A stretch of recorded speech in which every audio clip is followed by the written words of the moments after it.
Good morning, guys.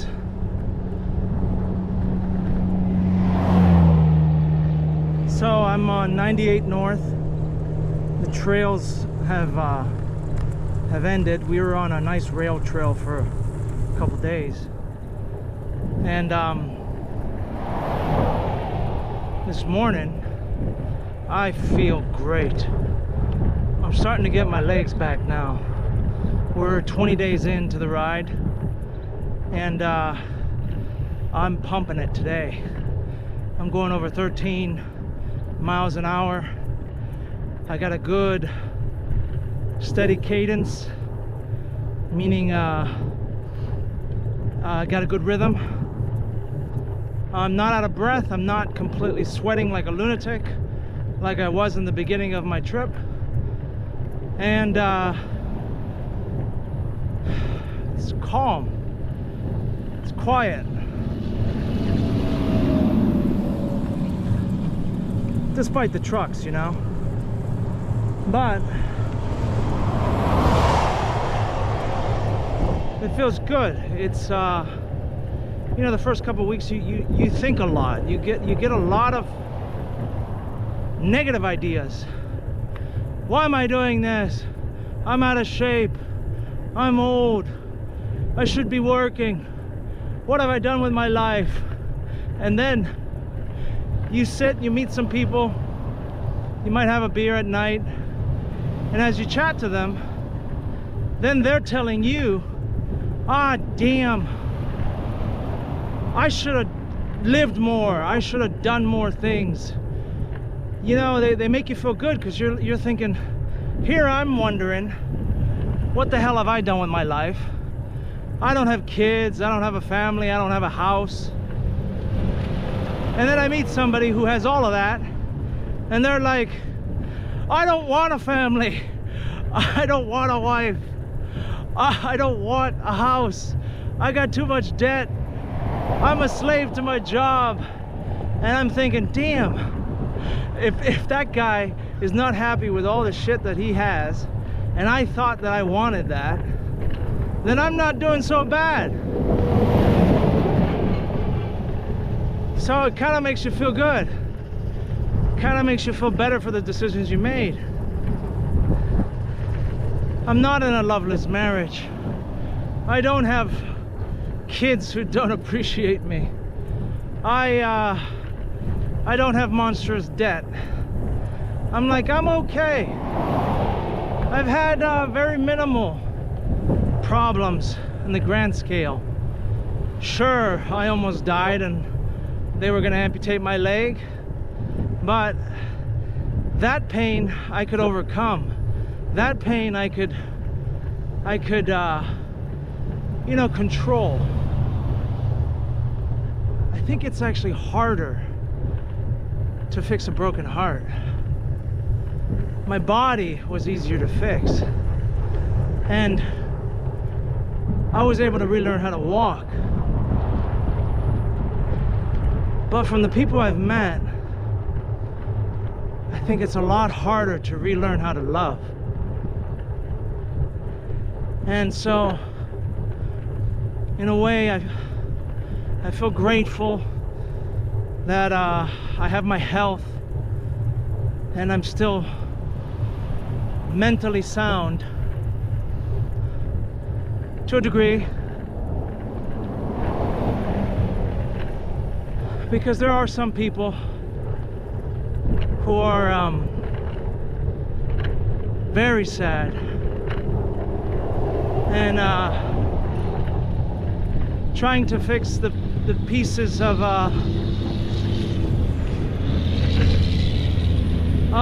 their broken life, and whether that be from financial ruin or broken heart or a death in the family. I don't have that. I don't wish that on anybody, but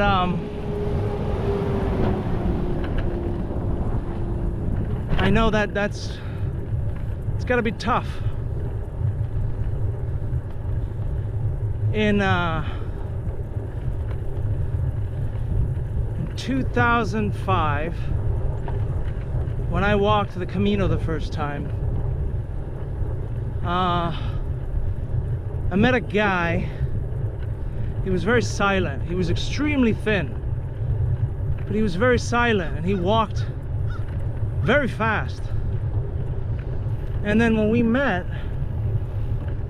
the group that surrounded him, we started talking to him, and he started slowing down a bit.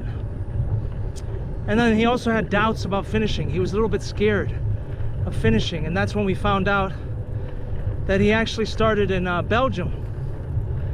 And he was a young guy, late 20s. He lost his son. His son was in the backyard, and he was on the phone, and they had a swimming pool. And so he didn't realize that his son fell in the swimming pool, and his son drowned. And it devastated him, and it destroyed his marriage. So after the divorce, what used to be a jolly fat baker, because that's what his job was, he decided to leave everything one day, and he walked outside of the door of his house with nothing, just the clothes on his back and some shoes. And he started walking towards Santiago de Compostela in Spain from Belgium. And he was walking for 4 months when we met him. Nearly 4 months. And as he talked, he was full of so much guilt. It was tormenting him that he was talking on the phone and his son drowned. And it made all of us on the Camino there reevaluate our problems, because we realized, shit, we obsess over these little things, and we think, oh, this is huge, this is the biggest problem in the world, just because it's impacting us. And really, this guy next to us was in so much pain. So all of us, without even talking, kind of subconsciously, we just decided to stop worrying about our own problems and start focusing on him.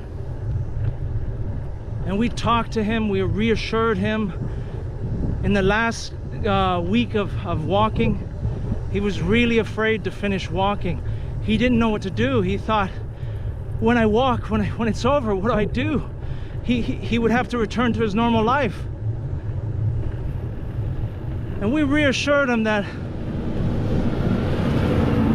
his life would never be the same, that what he accomplished out there on the Camino would forever change him for good.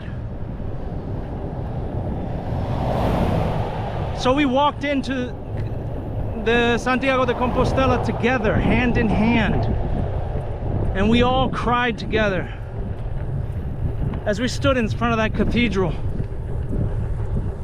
And many of us weren't even thinking about ourselves. We were just worried for our friend. And in worrying and loving our friend, I think we healed ourselves. And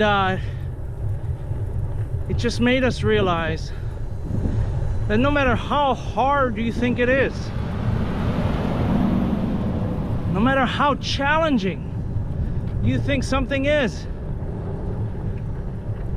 it's always helpful to reach out and lend a hand to somebody next to you, your neighbor, who is going through something that could be equally as challenging as yours,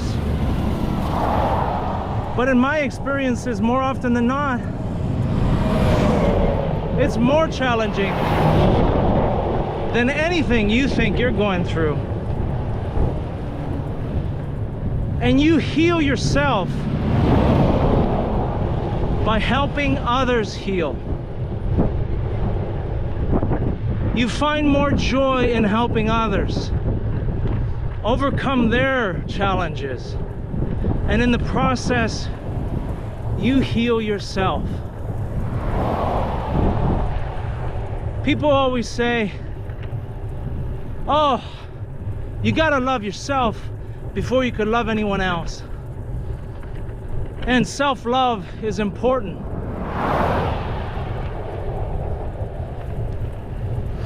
But sometimes you actually fall in love with the person you are when you're helping someone else. When you start to realize how you interact with others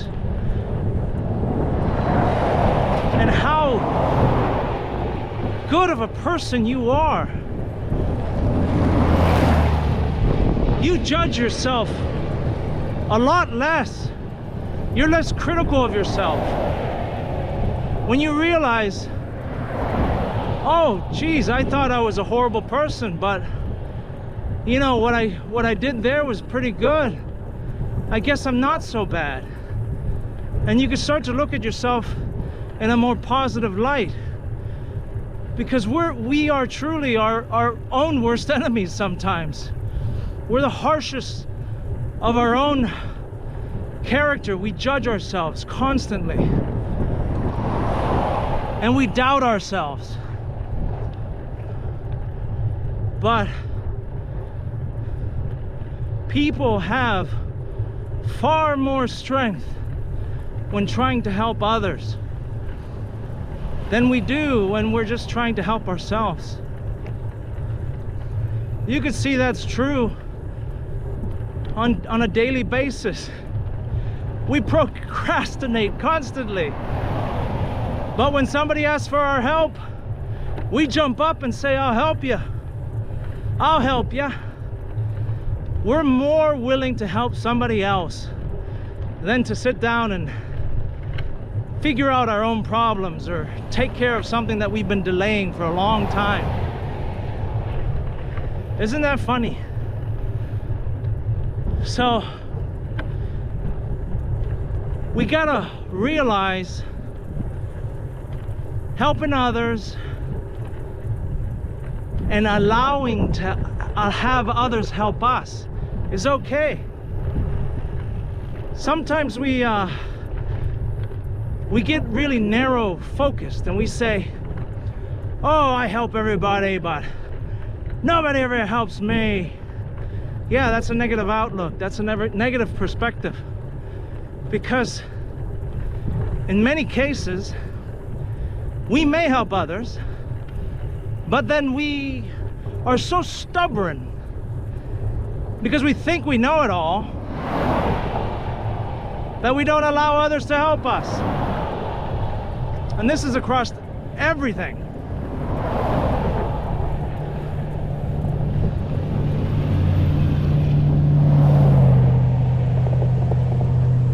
This is the kind of stuff I think about on the road. These are the deep thoughts that come out. Now I'm still riding 13 miles an hour. I'm pumping away here. But I'm not out of breath anymore, and I feel the strength.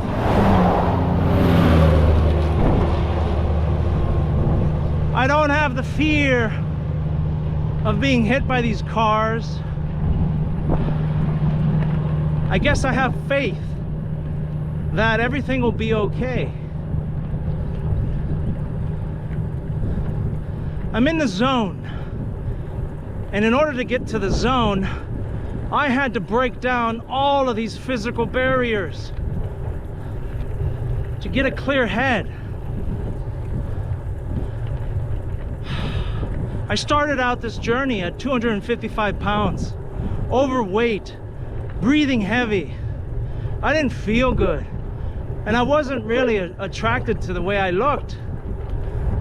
And I get on the road, 20 days into this, I'm pushing. I overcame the physical exhaustion. I'm getting my legs back. I'm feeling the power from within me, and it feels good. I'm returning to myself, and in doing so, I also clear my mind. And now when my mind is clear, I can wax poetically about life and my decisions. And I have a clear vision of where I want to go and what I want to do. But I had to get through the shit.